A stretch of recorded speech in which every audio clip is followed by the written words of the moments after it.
ఉంటుంది. And next reason వచ్చేసి infections.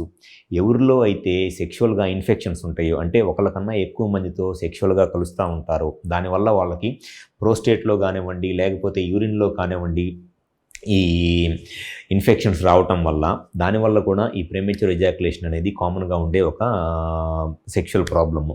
And next reason వచ్చేసి పర్ఫార్మెన్స్ యాంగ్జైటీ అండ్ స్ట్రెస్. అంటే ఎవరైతే సెక్షువల్గా బాగా యాంగ్షియస్గా ఉంటారో, లేకపోతే స్ట్రెస్ ఉంటుందో, అటువంటి వాళ్ళలో కూడా ఈ ప్రీమెచ్యూర్ ఎజాక్యులేషన్ అనేది కామన్గా ఉండే సెక్షువల్ ప్రాబ్లం. వీటితో పాటు డయాబెటీస్, అంటే ఎవరిలో అయితే షుగర్ ప్రాబ్లం ఉంటుందో, ఆ డయాబెటీస్ ప్రాబ్లం ఉన్నా కూడా ఈ ప్రీమెచ్యూర్ ఎజాక్యులేషన్ రావడానికి చాలా ఎక్కువ ఛాన్స్ ఉంటుంది. అండ్ ఇంకొక రీజన్ వచ్చేసి ఫైమోసిస్ అంటారు. అంటే పెన్నిస్ పైన ఉన్న ఫోర్ స్కిన్ చాలా ఎక్కువగా ఉండి స్కిన్ ఫ్రీగా వెనక్కి వెళ్ళట్లేదో ఆ ప్రాబ్లమ్నే ఫైమోసిస్ అంటారు. ఈ ఫైమోసిస్ అనే ప్రాబ్లం కూడా ప్రీమెచ్యూర్ ఎజాక్యులేషన్కి ఒక మెయిన్ రీజన్.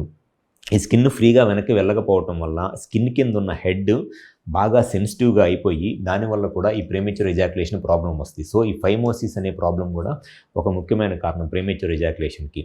సో ఎప్పుడైనా సరే ఈ ప్రీమెచ్యూర్ ఎజాక్యులేషన్ లాంటి సెక్షువల్ ప్రాబ్లమ్స్ ఉన్నప్పుడు ఫస్ట్ దానికి కారణం ఏమిటి, హార్మోన్స్ ఎలా ఉన్నాయి, ఇన్ఫెక్షన్ ఏమైనా ఉందా, లేకపోతే ఈ పెన్నిస్ పైన స్కిన్ ఫైమోసిస్ అంటారు కదా, ఈ ఫైమోసిస్ ప్రాబ్లం ఏమైనా ఉందా అనేది చెక్ చేసుకోవాలి. దాంతోపాటు ఎక్కువ మాస్టర్బేషన్ అలవాటు ఉన్నా, లేకపోతే ఈ స్ట్రెస్, యాంగ్జైటీ లాంటి ప్రాబ్లమ్స్ ఉన్నా కూడా ఈ ప్రీమెచ్యూర్ ఎజాక్యులేషన్ ఉంటుంది. అండ్ దాంతోపాటు డయాబెటీస్, ఎవరిలో అయితే షుగర్ ప్రాబ్లం ఉంటుందో, డయాబెటీస్ మెలైటస్, అటువంటి వాళ్ళలో కూడా ఈ ప్రీమెచ్యూర్ ఎజాక్యులేషన్ ప్రాబ్లం ఉంటుంది. సో ఫస్ట్ కరెక్ట్గా కారణం ఏంటి అనేది తెలుసుకొని ఆ కారణాన్ని కనుక ట్రీట్మెంట్ చేసినట్లయితే ఖచ్చితంగా ఈ ప్రీమెచ్యూర్ ఎజాక్యులేషన్ ప్రాబ్లమ్ని క్లియర్ చేసుకొని సెక్షువల్గా మ్యాక్సిమం ఎంతసేపు కావాలంటే అంతసేపు సెక్షువల్గా ఎంజాయ్ చేయవచ్చు.